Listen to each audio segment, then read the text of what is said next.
Para sa ilan, pagkain lang ang isda. Pero sa iba, buhay ito. Kamusta naman huli mo tayo? Okay lang na, madami din naman. Pero mukhang kunti lang kikitain natin eh. Depress ko yung isda.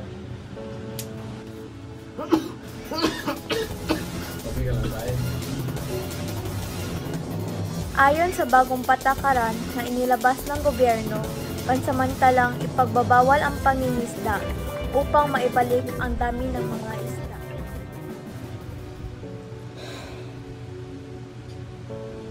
Nak, huwag ka muna mag-aaral. Mukhang mawawalan ako ng trabaho eh. Ha? Bakit po tayo? Wala akong magagawa.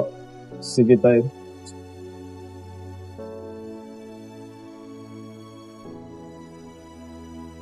Tay, may nakita akong na makakatulong sa ating paghihirap. Ano yan? Tara doon!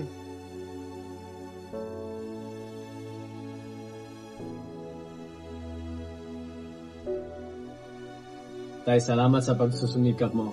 Balang araw ako naman ang mag-alaga sa'yo. Basta, mag-aaral ka ng mabuti para sa kinabukasan mo. Suportahan natin ang mga mangingisda. Bigyan sila ng alternatibong hanap buhay habang pinangangalagaan ang ating karagatan.